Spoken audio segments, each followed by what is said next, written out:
Welcome to The Explainer. Today, we're diving into a deeply fascinating and honestly a pretty universal phenomenon. We're going to explore exactly why our brains are actively, literally right in this very moment, lying to us about our finances.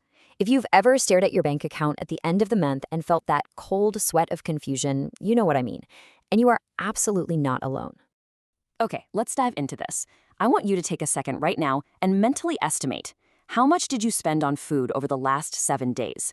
I'm talking about groceries, that quick drive-through, your morning coffee run, the snacks from the vending machine, the whole shebang. Get a number in your head. Got it? Hold on to that number because we're going to come back to it. Section 1. The perception gap. Mind versus reality. So, to understand this massive disconnect between our internal estimates and our actual bank statements, we have to talk about spending tracking. Because look, a budget is just your plan, right?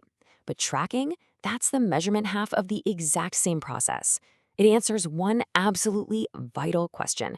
Did I actually spend what I planned to spend? And here is where the gap rears its ugly head.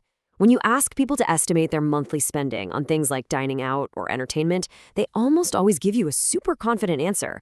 But when you ask them to actually pull up their credit card statements for the past month, the real number is almost always higher. In fact, it's frequently 25 to 50% higher than what they thought. Imagine thinking you spent $200 only to discover you actually dropped $300. That is a massive blind spot. Section 2, Invisible Money Leaks. Why money disappears. Now, if you're feeling a little called out by that gap, don't worry. It's not your fault. It's actually a fundamental flaw in how the human brain processes modern spending. Let's look at why this money seems to just vanish into thin air. First off, our brains are terrible at registering small amounts. A $4 coffee? It doesn't feel like a real financial decision. A $2.50 snack? Or a $12 food delivery tip? They feel totally insignificant in the moment. They completely bypass our internal spending alerts. But man, they accumulate incredibly rapidly. And this brilliantly illustrates the core of the problem. Our brains are hardwired to record the big events. We'll absolutely remember sitting down for a nice $60 dinner. But our brains will completely fail to log the 15 different times we stopped for fast food and spent $8 to $12. The small ones just fade away, even though 15 stops at $10 a pop is $150. That's more than double the fancy dinner. And to make matters worse, we have what's known as the abstract tap. Think about it. When you hand over a crisp $20 bill, you actually feel the physical sensation of loss. The money literally leaves your hand. But when you swipe a card or tap your phone, the transaction is completely abstract. Studies consistently show that people actually spend way more money when using cards versus cash, purely because that physical friction is gone. It just doesn't feel real. Section 3. Jordan's budget surprise. A costly surprise.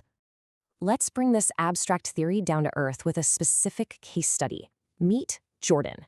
Jordan built a budget, felt incredibly good about it, and confidently went about the month. But after just 30 days of actually tracking those purchases against the plan, Jordan was in for a serious shock. They were exactly $154 over budget. No way, right? So where exactly did Jordan's extra $154 go? Well, tracking revealed two huge culprits. First, dining out. Jordan had mentally merged dining out with groceries, so it was just hiding in this massive, messy food category. Second, coffee and snacks. Jordan literally hadn't budgeted for this at all because they simply didn't think of it as a significant category. Tracking shined a massive spotlight directly on those exact blind spots.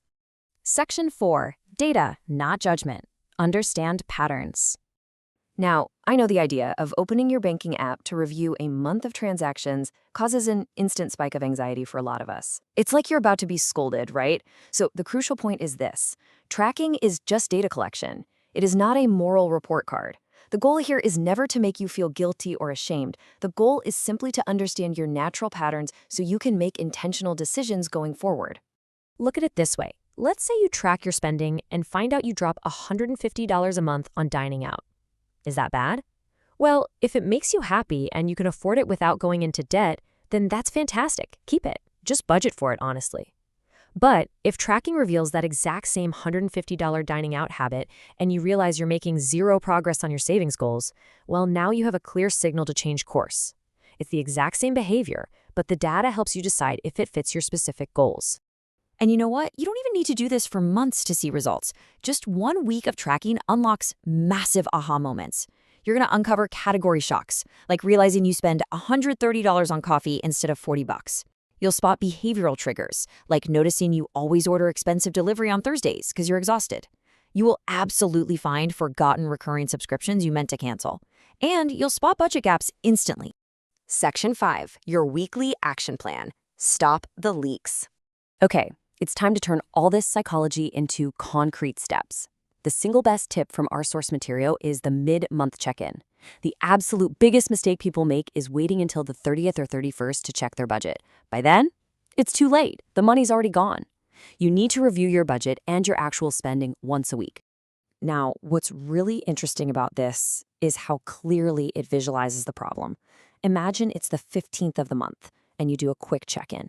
You immediately realize you've already spent 90% of your entertainment budget. If you had waited until the end of the month, you'd have completely blown past your limit.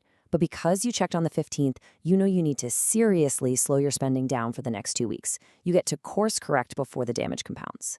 So here's your challenge for today, and I want you to do this without looking at your records first. Step 1, estimate your spending for the past week in food, entertainment, and transit. Step 2, open your banking app and check the actual numbers. Step 3, compare your estimate to reality. And that leads us to our final thought. When you open that app today and confront the perception gap head on, what will be your biggest spending surprise? Will it be coffee? Subscriptions? Takeout? Go find out. Gather that data without judgment and take control of your financial story. Thanks for joining me on this explainer, and happy tracking.